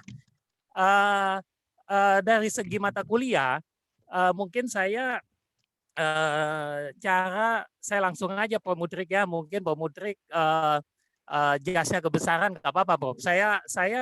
Saya setuju sekali dengan cara Pak Mudrik memberikan materi kuliah Bob. Jadi materi pertama kedua Prof yang ngisi, setelah itu kita diberikan tugas untuk melakukan presentasi dengan kelompok.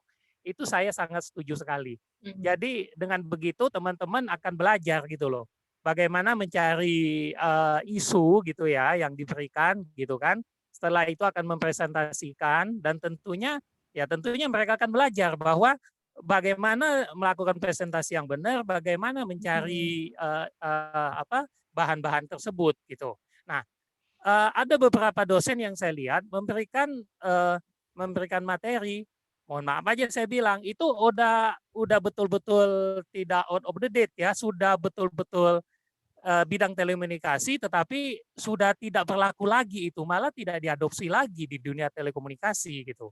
Karena kalau kita bicara dunia telekomunikasi, begitu ada BlackBerry waktu itu sudah konsep telekomunikasi awal itu berubah total gitu loh. Setelah itu ada WhatsApp gitu kan, ada namanya present segala macam, itu berubah total.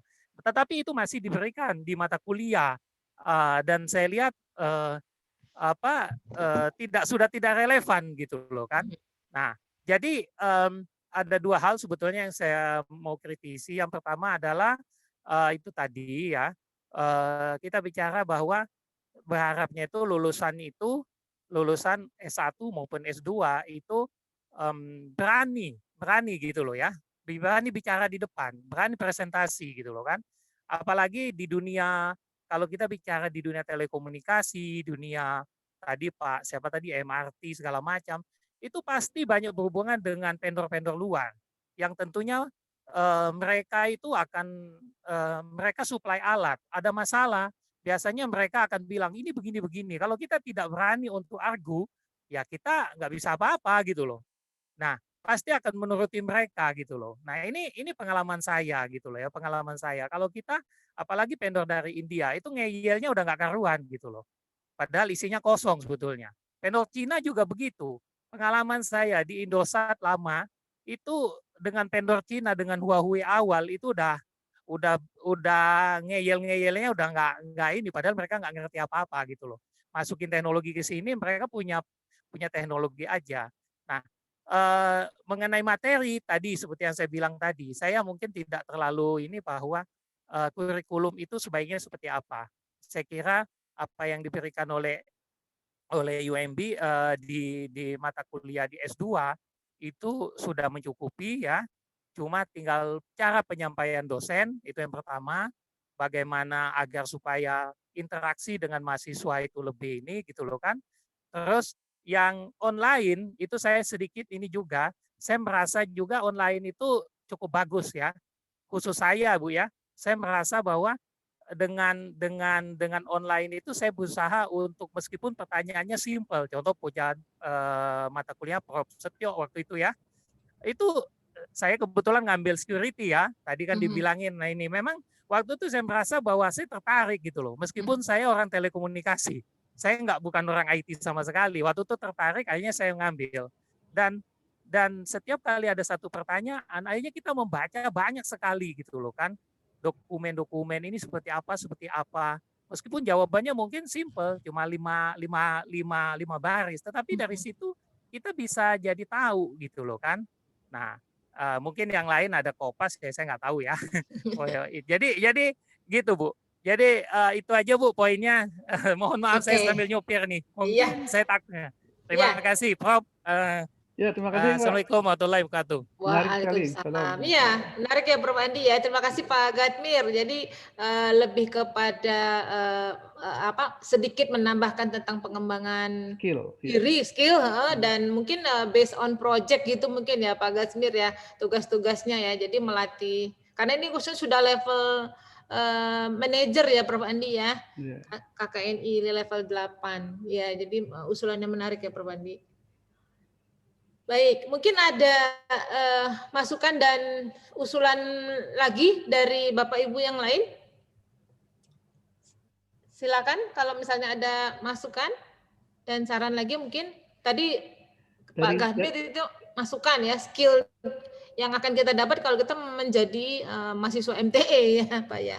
Dari kalangan dosen mungkin Bu? Ya, dari kalangan dosen sekarang. Pak Egi belum bicara nih Pak Egi. Pak Egi, Bu Marina, dosen ini. Bu Marina, Pak Egi, Pak Handi, Pak Fahri, Pak Rahmat, Pak Yono, Pak Galang Hakim. Pak Budi, monggo Pak Budi. Pak Budi Wibowo. Ya, baik Bu, boleh ya, silakan. Izin tanya Bu. Terima silakan. kasih. Mute Pak Budi. Oh, di mute Pak. Ke mute. Oke, ya. Oke, terima kasih. Terima kasih atas waktunya Prof. Andi, Bu Afiati dan teman-teman semua. Wah, ini senior saya semua terutama. Jadi gini, tertarik sih tadi bahas masa security dan semacamnya. Saya karena mungkin karena saya juga agak bergerak di bidang security, kebanyakan rata-rata yang kuliah di security pun itu masih sedikit banget. Dan mungkin ada hanya beberapa kampus doang yang fokus di security. Kayak misalkan kayak di S1 tuh cuma ada paling kayak vokasi doang. Sebenarnya ya umum aja. Nah, kalau yang di tempat saya kerja itu kenapa dibilang security penting banget, karena semakin berkembangnya teknologi, pasti di situ ada kayak celah atau kerentanan yang terkadang orang ya di level manajer pun lah terutama suka yang penting bisnis saya jalan aja, mau peduli amat ada serangan atau apa, yang penting jalan. Nah, tapi di sisi lain itu nggak terpikirkan dari sisi manajernya. Terus kedua, kalau dari kita kan sebagai yang sudah level top level gitu maksudnya, untuk riset terkait misalkan kayak riset R&D-nya tentang tech security itu kayaknya masih kurang terutama di level perguruan tinggi. Gitu loh Prof, maksudnya seperti itu sih. Jadi mungkin bisa ada tambahan, ada lab untuk R&D-nya security di kampus atau gimana supaya ada teman-teman yang belum tahu security itu aware, ternyata ini ya. Contoh halnya kayak social engineering aja. Terkadang kalau social engineering cuma kasih email kayak ada hadiah atau apa, kadang saya sendiri pun kadang apaan sih nih, kita klik, ternyata secara otomatis data kita pun juga langsung kelempar ke mereka gitu loh. Betul. Dari sisi itu aja, mungkin gitu aja sih yang dari saran saya. Seperti itu Bu. Prof. Ya, terima kasih Pak Budi Wibowo masukannya ya. Mungkin ada lab R&D ya, bagus juga sih ya Prof. Andi ya. Iya. Baik, mungkin ada Bapak Ibu lain yang ingin memberikan saran lagi? Ada satu pertanyaan Bu Afi, boleh? Silakan Pak Syarif. Di UNB ini apakah ada satu lembaga khusus yang tadi nirlaba, artinya berhubungan dengan perkembangan dan kebutuhan riset dan sebagainya, dan berhubungan dengan proyek-proyek pemerintah dan sebagainya, seperti di UI itu akan ada Lemtek, lembaga teknologi, di ITB itu ada Lab ITB, di Trisakti ada, di UGM juga ada, dan mereka juga banyak dari dosen dan para akademisi yang masuk sebagai tadi wadah di dalam lembaga tersebut untuk memberikan satu kontribusi melalui lembaga tersebut ke pemerintah, yang itu nanti masuk di dalam satu proyek riset, proyek feasibility study, proyek basic design yang dengan konsepnya business to business, artinya perguruan tinggi dengan satu institusi. Seperti contoh di kereta api cepat Jakarta Bandung itu dari ini kerjasama dengan LAPI ITB di dalam feasibility study dan basic engineering desainnya dengan melibatkan para akademisi di sana. Dan kemarin saya di Lemtek UI juga diminta bantuan untuk memberikan satu sebagai expert untuk kerjasama dengan proyek pemerintah di dalam satu studi. Nah, itu bisa menambah wawasan di dalam tadi bisa melibatkan dosen, mahasiswa dan sebagainya untuk berkontribusi menyalurkan apa yang diketahui ke industri yang membutuhkan. Demikian Ibu. Ya, baik, terima kasih Pak Sarip. Ini seperti di UGM Gamma Techno ya, Profit Center yang ada risetnya. Mungkin Pak Prof Andi nih yang dapat menjawab. Sudah ada arah ke sana Pak, tapi memang belum established ya. Kita pernah buat lembaga pengembangan teknologi, tapi memang karena ya pertama kami swasta ya, jadi ke arah sana memang harus menjajaki panjang nih Pak Syarif ya. Akhirnya kita buat center. Tadi yang Prof disebutkan sebut center, IoT center. Nah sampai saat ini centernya baru sifatnya penelitian, puslit. Ya. Yang dananya dana internal dan dananya hibah dari kementerian, ya. Ristek Dikti. Dana-dana dan sifatnya konsultansi belum mengarah ke sana. Ya. Tapi ini jadi pikiran kita Pak Syarif ya. Terima kasih ada yang mengingatkan kembali bahwa memang seharusnya selayaknya kita sebagai dosen ada fungsi pengajaran, ada fungsi penelitian, ada fungsi pengabdian, juga ada fungsi konsultansi ya sebagai pengembangan kompetensi kita. Ini sentilan ya, sentilan dari Pak Syarif. Terima kasih sentilannya Pak. Terasa di kuping. Ya, karena di swasta lain pun sudah mulai mengarah bergerak ke arah sana, Prof Andi ya. Artinya tadi kita dengan lembaga tersebut akan memberikan satu kontribusi bagi perkembangan yang ada dengan satu sistem bagaimana nantinya di dalam satu kerjasama antara perguruan tinggi dengan pemerintah. Apalagi sekarang konsepnya ada namanya KPBU kan gitu. Jadi pembangunan dengan investasi sendiri. Demikian. Siap. Kita akan kita coba rancang Pak, insya Allah. Iya, masukannya sangat bagus sekali Pak Syarif. Iya, mengingatkan lagi ya Pak ya biar lebih fokus ke arah riset untuk pemerintahan, untuk yang profit center lah. Ya. Oke, baik. Mungkin ada Bapak Ibu lagi yang lain yang Bu Afi, boleh ya, silakan Pak Galang. Ini saya minta maaf karena videonya bandwidth-nya kurang bagus, jadi bermasalah kalau video saya hidupkan. Silakan Pak Galang, dimaafkan. Saya izin Pak Andi untuk saran Pak Andi. Ya, karena kan di masa depan itu kalau tidak salah sudah ada keluar peraturan pemerintah ya Pak Andi ya untuk masalah sertifikasi sebagai engineer Pak. Apakah mungkin gitu Pak keluaran dari MTEL itu sudah mendapatkan sertifikasi sebagai engineer misalnya dari PII gitu Pak. Nah, itu sih Pak, itu saja sih Pak mungkin pertanyaan saya Pak. Terima kasih Pak Andi. Mohon maaf Bu izin ya Bu Afi. Ya Pak, monggo silakan Pak Andi. Jadi begini, ada mungkin nanti yang teman-teman yang pernah punya ilmunya silakan ditambahkan. Sudah ada undang-undang keinsinyuran Pak Galang ya. Nah, dan saat ini sejak dibuat undang-undang bahwa insinyur sebagai sebuah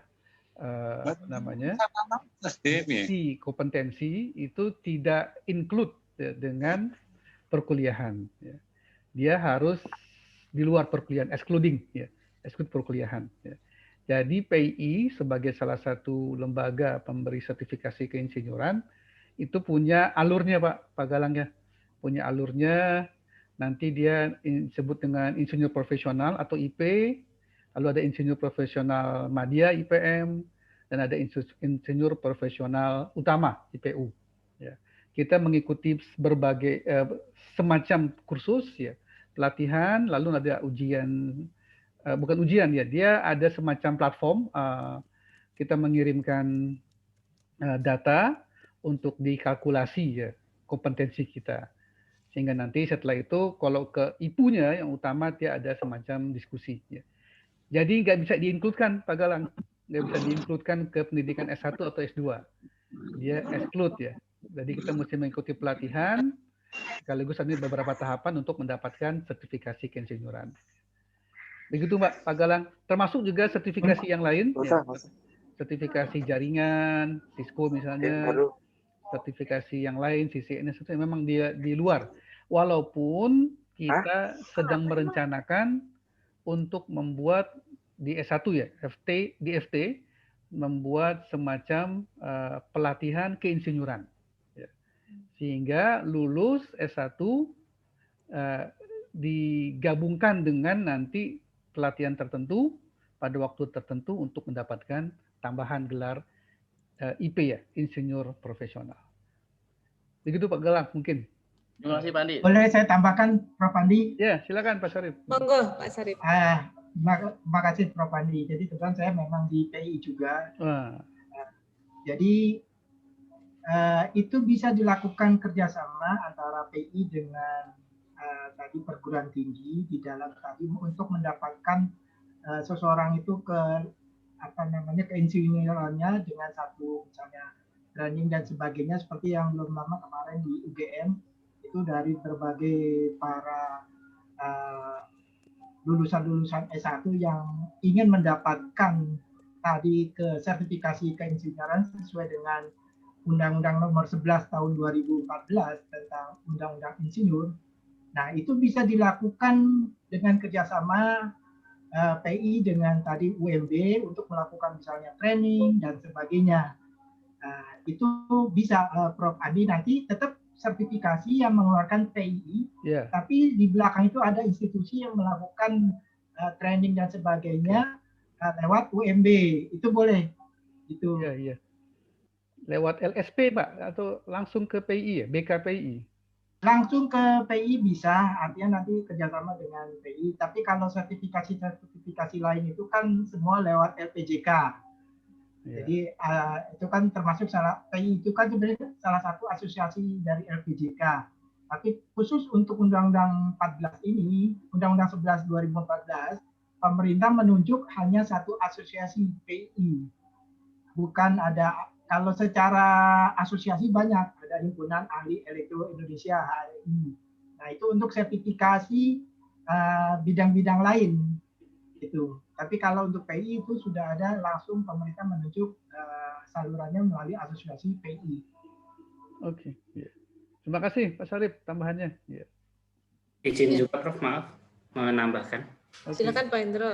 Jadi ada memang betul seperti yang disampaikan Pak Syarif tadi, beberapa perguruan tinggi itu membuka namanya PPI, Program Profesi Insinyur. Nah ini barangkali UMB juga bisa menjalankan itu, di mana apabila S1 dari kandidat mahasiswa tersebut sudah memiliki masa kerja tertentu di bidang keteknikan atau keinsinyuran, dan sebelumnya memang belum insinyur, bisa katakanlah ST atau mungkin sarjana sains dan sebagainya di bidang ilmu murni juga, itu memungkinkan untuk mendapatkan gelar insinyur dengan mengikuti perkuliahan atau dengan RPL namanya, rekognisi pembelajaran lampau.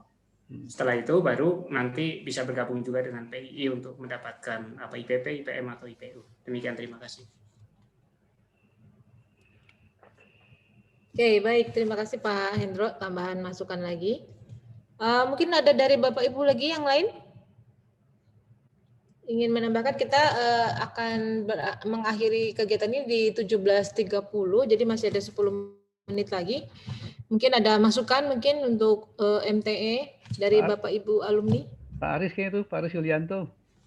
Pak Aris, silakan Pak, yang baru bergabung kayaknya saya lihat, atau Pak Eki. Pak Aris Yulianto, monggo. Ada saran dan masukan mungkin sebagai alumni atau sebagai dari industri. Di sini masih ada Pak Ahmad Fauzi, tadi ada Mbak Siska Amelia, ada Pak Yono, Pak RPH, Pak Eki, silakan kalau ada saran dan masukan.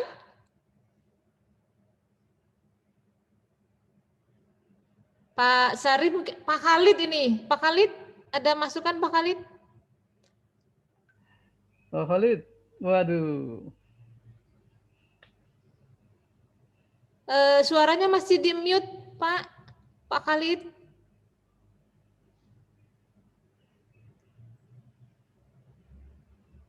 Oh, baik. Oke, baik. Sinyal kurang bagus, baik. Pak Andri Susanto yang baru masuk, ada yang mau ditambahkan, Pak? Assalamualaikum, terima kasih Bu. Waalaikumsalam, silakan. Alhamdulillah, sejauh ini saya sudah mengikuti PII Bu. Oh iya. Jadi emang sangat bagus sih Bu untuk mendukung keprofesionalan Bu ya. Kebetulan saya ikut yang waktu itu ngadain di UMT Bu Tangerang. Jadi di UMT sendiri sudah mendirikan, maksudnya cabang dari perwakilan Tangerang Bu. Jadi yang ikut, jadi saya otomatis ikut di sana karena tempat tinggal kebetulan dekat arah Tangerang Bu. Muhammadiyah Tangerang ya Pak ya? Iya Bu. Oke, UMT. Oke. Itu mungkin masukan dari. Baik, ya, terima kasih Pak Andri. Ya. Masukannya. Jadi sudah ada ya di UMT sudah ada. Sudah ada. Oke, baik. Mungkin masukan yang lain? Ini masih ada yang mungkin Pak Sarif ada yang mau ditambahkan lagi Pak? Kira-kira Pak? Kalau dari saya cukup tadi yang penting tadi setelah ini kita mulai start lah. Ya. Tadi memikirkan apa yang menjadi satu kebutuhan dan tadi ada satu seperti dari PI dan sebagainya yang mungkin kita belum ada informasi, kita sudah mulai bergerak. Artinya yang tadi dikatakan bukan hanya perguruan tinggi negeri, tapi swasta juga sudah bisa masuk untuk bekerjasama dengan PI dan lembaga-lembaga pemerintah lainnya. Dan itu akan menjadi nilai plus UMB sebagai pencetak SDM untuk industri di Indonesia. Demikian. Amin. Ya, baik. Prof. Andi, mungkin karena sudah 17.24, mohon closing statement, Prof. Andi. Kesimpulan mungkin dari seluruh masukan dan saran yang sangat padat sekali ini dari, walaupun kita baru hanya ber-23 tadi maksimal. Silakan Prof. Andi. Ya, pertama terima kasih. Ya. Moderator kita memang hebat betul. Memang mudah-mudahan segera selesai ya. Amin. Studi doktorannya kembali ke Mercu Buana. Amin. Berikutnya juga terima kasih yang banyak ya, Pak Sari, Pak Hendro dan teman-teman lain yang tadi sudah memberikan masukan ya. Saya ketukar tuh Pak Hendro sama Pak Hendra. Iya Pak. Dan Pak Hendra sudah lama menghilang nih Pak, baru muncul kelihatan nih Pak Hendra. Iya Pak, berkecimpung di industri Pak. Terima kasih ya Pak Sarif dan Pak Hendro ini selain alumni juga ternyata sudah memanfaatkan juga ya alumni MTE. Saya juga baru tahu itu ya. Nanti mungkin tentang hal itu perlu lebih khusus nih. Ya. Karena ada orangnya Pak, ada Pak Hendra-nya gitu ya. Saya juga, kita pengen juga nanti mendapatkan masukan ya, alumni yang sudah bekerja di tempat kita, ya tempat bapak-bapak sekalian atau ibu sekalian, ini gimana performansinya gitu ya. Apakah high performance atau low performance dan seterusnya. Semua masukan ini akan kita catat ya. Tentang beberapa tema-tema menarik ya. Tadi kalau istilah Pak Hendro adalah digital marketing ya. Istilah Pak Iwan tuh digital ekonomi kalau nggak salah kemarin istilahnya. Tapi menarik, itu memang sangat menarik dan sangat relevan untuk saat ini. Beberapa hal juga tadi Pak Sarif sebutkan, ya, enkripsi, security, dan seterusnya. Tambahan yang menarik juga adalah masalah LSP, ya, sertifikasi, baik PI ataupun sertifikasi yang lain. Skill juga perlu kita tekankan, ya. Walaupun nanti skill ini kita pikirkan bentuknya apakah SKS atau non-SKS, ya. Skill presentasi, skill writing, ya, kemampuan menulis, kemampuan mereview, ya. Karena kita harapannya sudah bisa mereview banyak paper dalam waktu yang singkat ya. Kadang-kadang kan tugas begitu, review 10 artikel, nah gitu. Ini kan perlu skill juga kan gitu. Ini memang kita akan selipkan dalam mata kuliah, tapi ditegaskan. Ya. Mata kuliah ini menghasilkan skill tambahan misalnya, dan seterusnya. Tema lain adalah masalah peminatan dan pilihan. Ini memang dua hal yang menarik ya. Ini mendasar. Mana yang mata kuliah wajib, ya, mana yang mata kuliah pilihan.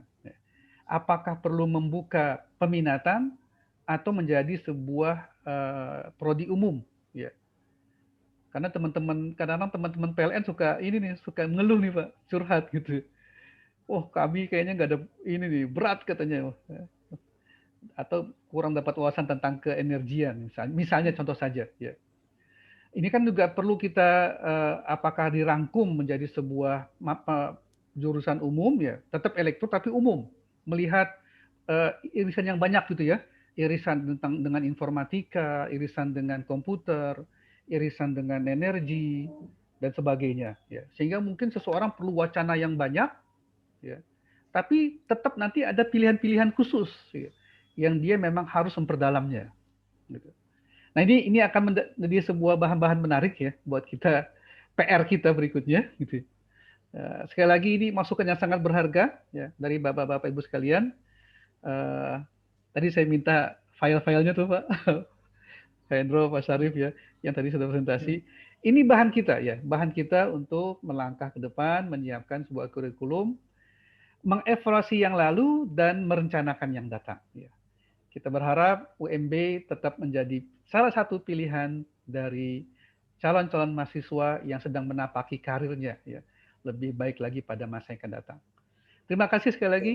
Saya kembalikan ke MC kita, Bu Afi, silakan. Iya, baik. Terima kasih Prof. Andi. Jadi betul sekali ya, hari ini kita dapat masukan banyak sekali. Kita sama-sama yakin dengan Magister Teknik Elektro di bawah pengawasan Promudik dan dengan nahkodanya Prof. Andi beserta alumni-alumninya yang sangat keren-keren, saya yakin MTE ke depannya akan menjadi satu prodi yang dicari oleh orang lain. Banyak dicari di Indonesia, bahkan mungkin dari calon mahasiswa dari luar negeri, gitu. Pak ya, amin. Amin. Amin. Ya baik, saya rasa mungkin segitu dulu untuk pertemuan kita hari ini pas 17.29. Terima kasih sekali lagi buat semua alumni, Prof. Mudrik, Prof. Andi, Pak Setio, Kaprodi Teknik Elektro, dan semua Bapak Ibu dari alumni. Kita berharap banyak lagi kontribusi dari alumni yang lain ya Pak Prof. Andi ya. Ya. Tetap terbuka di grup, WA grup tetap terbuka, silakan mengusulkan berbagai macam hal. Apapun. Iya. Ya, baik. Terima kasih semua Bapak Ibu. Kita akhiri pertemuan kita hari ini. Semoga membawa manfaat dan berkah dari Allah Subhanahu Wa Taala. Amin. Amin. Mohon maaf jika moderator dan MC-nya kurang ini.